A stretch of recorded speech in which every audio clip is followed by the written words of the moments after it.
Now अब हम यहाँ पे डिराइव करेंगे equation of parabola which is in the form of y square is equal 4x। ये है स्टैंडर्ड इक्वेशन। और सबसे पहले हम यहाँ पे ड्रा करते हैं फिगर। सो ये है हमारे पास एक पैराबोला और यहाँ पे है दिस इज़ द फोकस और इसके कोऑर्डिनेट्स है a,0 और ये है यहाँ पे directrix fixed line which is known as directrix. और इसकी जो इक्वेशन है वो है x is equal to -a। So यहाँ से लेकर यहाँ तक जो डिस्टेंस है वो है यहाँ पे -a। सो ये आएगी यहाँ पे इसकी equation x plus a is equal to 0। और मान लेते हैं this is the point p, एक पैराबोला पे एक पॉइंट है, इसके कोऑर्डिनेट्स है x,1। और यहाँ से मैंने फोकस से ज्वाइन किया है और यहाँ से परपेंडिकुलर ड्रॉ किया है डायरेक्ट्रिक्स के ऊपर। सो यहाँ पे आएगा ये 90। So this is the 90। So bye definition of ellipse ये जो डिस्टेंस है वो इसकी इक्वल होती है। और सबसे पहले हम यहाँ पे लिखेंगे let p of x,y be the point. तो सबसे पहले हम यहाँ पे लिखेंगे let f of a,0 be the focus and b dash be the directrix of the parabola. So ये हमने यहाँ पे लिखा है let f of a,0 be the focus and b dash be the directrix of parabola. ये है directrix of parabola. और अगर हम लेट यहाँ पे मान लेते हैं z पॉइंट और यहाँ ये है f। सो ये here a is the mid point because यहाँ से यहाँ तक जो डिस्टेंस वो है a और यहाँ से यहाँ तक जो डिस्टेंस वो है यही a। सो माइनस है इसकी डायरेक्शन, क्यों यहाँ पे पॉजिटिव लेते हैं यहाँ पे नेगेटिव लेते हैं। सो अगर हम यहाँ पे देखेंगे a is the mid point. So यहाँ से लेकर यहाँ तक जो डिस्टेंस है वो है a plus a which is equal to a। So हम यहाँ पे लिख सकते हैं f z is equal to a। So it means that ये जो है z a which is equal to a f। So ये है हमारे पास a। और सो इक्वेशन ऑफ डायरेक्ट आपको पता है x इक्वल -a है। और ये लिखेंगे let p of x,y be any point on parabola and pm is perpendicular on directrix. So इसके बाद हमने क्या किया है, ज्वाइन pf किया है। सो ये हम यहाँ पे लिख सकते हैं।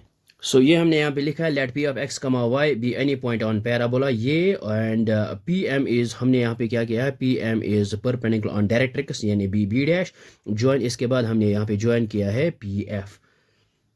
सो और यहाँ पे वी नो दैट जो इसेंट्रिसिटी ऑफ पैराबोला जो है वो आता है 1 के बराबर। इसेंट्रिसिटी मीन्स द डिस्टेंस यहाँ से लेकर यहाँ तक जो डिस्टेंस है हम यहाँ पे डिवाइड करेंगे pm मीन्स ये जो रेशो है pf डिवाइड बाय pm ये 1 के बराबर आता है पैराबोला के केस में।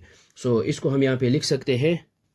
सो ये हमने यहाँ पे लिखा है we know eccentricity of parabola is equal to 1 that is the ratio of pf distance pf and pm is equal to 1।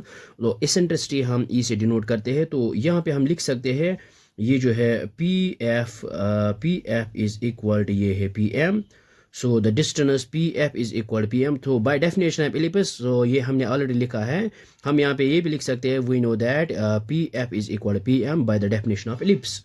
सो अब हम यहाँ पे क्या करेंगे, हम यहाँ पे ये जो है p से लेकर f तक हम यहाँ पे डिस्टेंस फार्मूला अप्लाई करेंगे। सो ये आएगा हम यहाँ पे which is equal to square root of pf। So ये आएगा x माइनस a का होल स्क्वायर।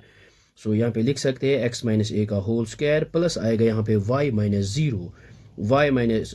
ज़ीरो का होल स्क्वायर। सो ये हमने लिखा है y माइनस 0 का whole square which is equal to pm और p से लेकर m तक और ये है परपेंडिकुलर डिस्टेंस। हम यहाँ पे लिख सकते हैं मान लीजिए ये हमारे पास कोई भी ये है एक परपेंडिकुलर डिस्टेंस और यहाँ पे कोऑर्डिनेट है, फॉर एग्जाम्पल मान लेते हैं x1 y1 और इस ये जो है स्ट्रेट लाइन और हम मान लेते हैं इसकी जो इक्वेशन है वो है for example ax plus by plus c is equal to 0।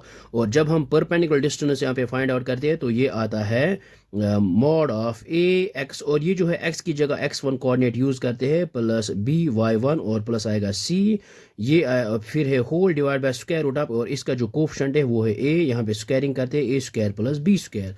So same here pm is perpendicular distance और इसकी जो ये जो है हमारे पास ये जो स्ट्रेट लाइन है इसकी जो इक्वेशन है वो है x प्लस a। सो ये आएगा हमारे पास यहाँ पे डायरेक्ट x प्लस a और डिवाइड बाय आएगा ये जो है x का जो कोफिशिएंट है वो है 1 तो हम यहाँ पे लिख सकते हैं स्क्वायर रूट ऑफ 1 का स्क्वायर। सो ये आएगा हमारे पास x प्लस a के बराबर square root of 1 is 1 square and root gets cancel out. So ये 1 ही के बराबर आएगा। सो एट लास्ट ये x प्लस a के बराबर आएगा यहाँ पे। सो यहाँ पे क्या आएगा, ये आएगा square root of x minus a whole square, यहाँ पे इसको एज इट इज लिखते हैं, और प्लस है y माइनस जीरो स्क्वायर, ये आएगा y square which is equal to x plus a. So ये स्क्वायर रूट को हटाने के लिए हम यहाँ पे स्क्वायरिंग ऑन बोथ साइड्स करेंगे।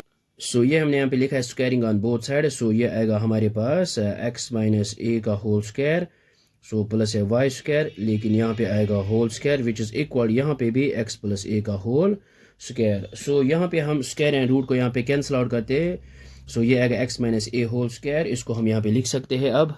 सो ये आया हमारे पास x minus a whole square plus यहाँ पे y square which is equal ये x plus a whole square, और यहाँ पे यूज़ करेंगे a minus b whole square, we know that ये आएगा a square minus x square plus a square, फिर आएगा माइनस 2ax, और फिर है plus y square which is equal यहाँ पे a plus b whole square, ये आएगा a square minus x square plus a square plus 2ab, सो ये आएगा 2ax।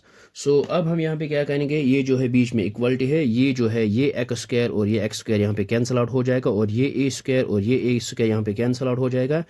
सो हमारे पास आएगा माइनस 2ax प्लस है यहाँ पे y square which is equal यहाँ पे 2ax। अब हम यहाँ पे माइनस 2x को यहाँ पे ट्रांसपोज करते हैं, सो ये आएगा y स्क्वायर और ये है 2ax, और ये आएगा यहाँ पे ये बन जाएगा 2 प्लस 2ax।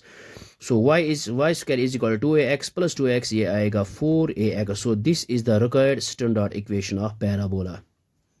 सो ये हमने यहाँ पे लिखा है which is the required equation of parabola. So I hope आपको ये समझ में आया होगा, ये बहुत ही आसान है। So thanks for watching this video.